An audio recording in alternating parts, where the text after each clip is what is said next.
One of our major strategies is to reduce the number of people with behavioral health problems in our jail who are being held pretrial.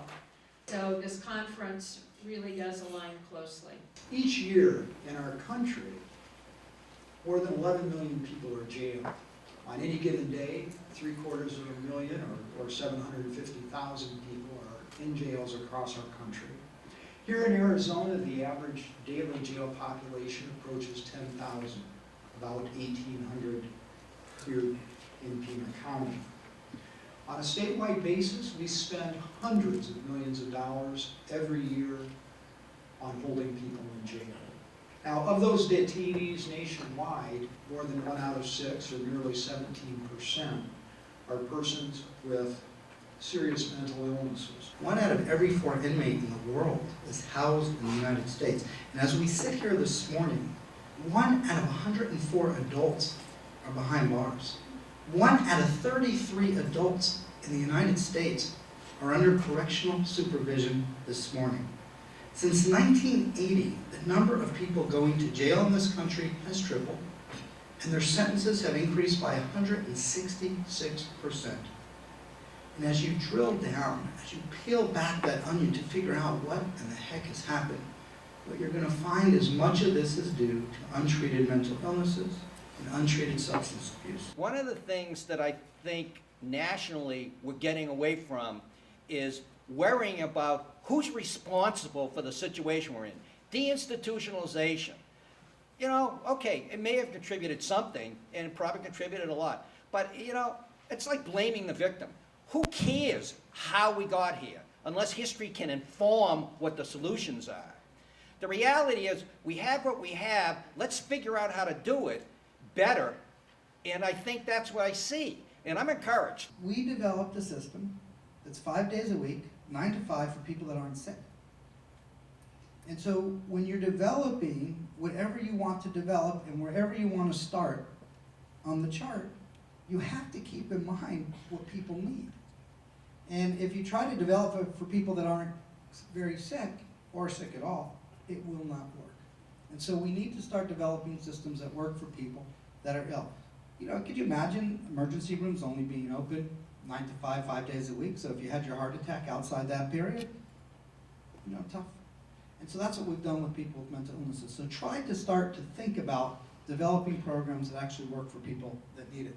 It's important that all stakeholders throughout our community, whether it's in criminal justice, behavioral health, family members, consumers, anyone, understand what can happen when people get involved in the criminal justice system.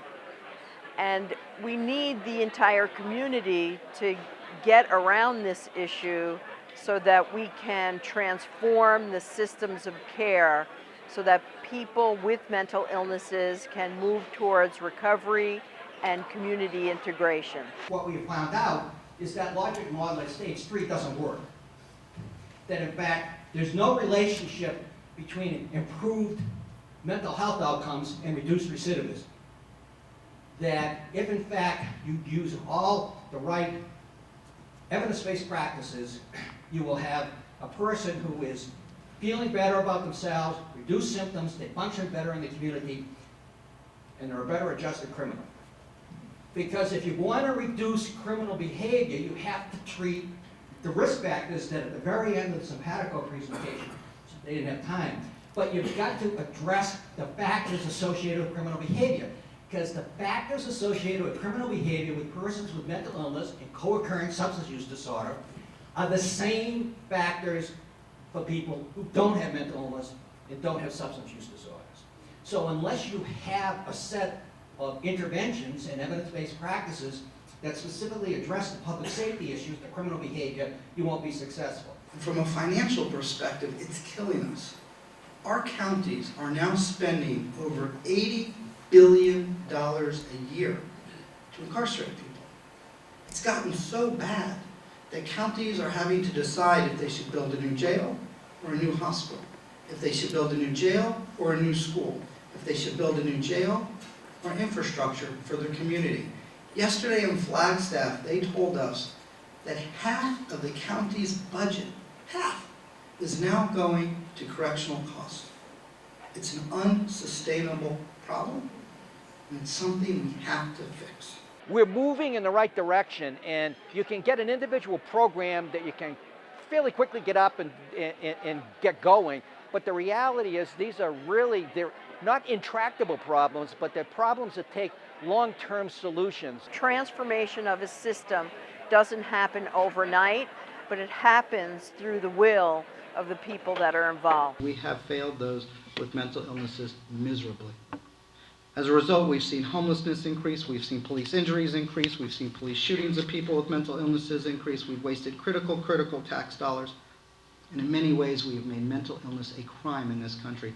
The answer is what we're here to do today, is to figure out how we identify people with mental illnesses, to keep them out of the system, and when they do penetrate our system, how do we appropriate identify those that should not be there and get them to appropriate treatments? We shouldn't worry about what interventions people are getting in the community. That's not the court's job.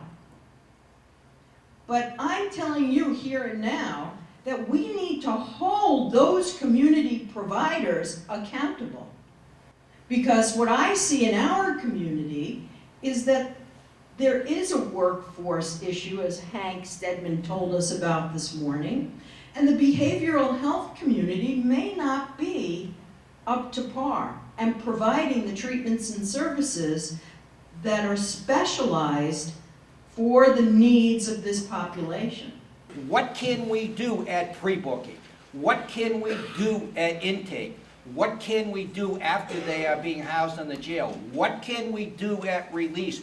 What can we do at community corrections? But in most U.S. jurisdictions, a major front door issue for the jail is technical violations of people on probation.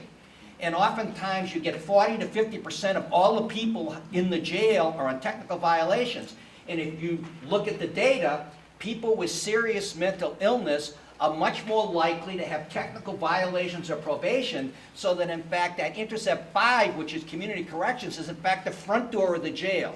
So that what communities need to do to be effective isn't to just, and it isn't to say mental health courts aren't important for a specific group of people who can be very difficult. They don't fit in drug court, they don't fit in regular docket criminal justice diversion programs. They need a specialty docket, but it's a small percentage, is to look at your community across all of those pieces and figure out how can we get stuff at every one of those intercepts to in fact get people out of the justice system who don't need to be there. By virtue of having a very active CIT program, we've been able to keep people out of jail, divert them from jail initially so that they don't get arrested. But our post-booking diversion goes according to this logic model. So we started with the misdemeanor program, and we worked at it over time.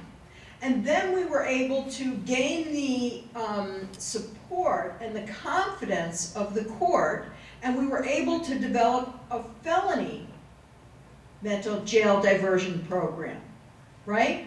And then we developed an entitlement unit to help people to get Social Security benefits, because we are not a Medicaid expansion state.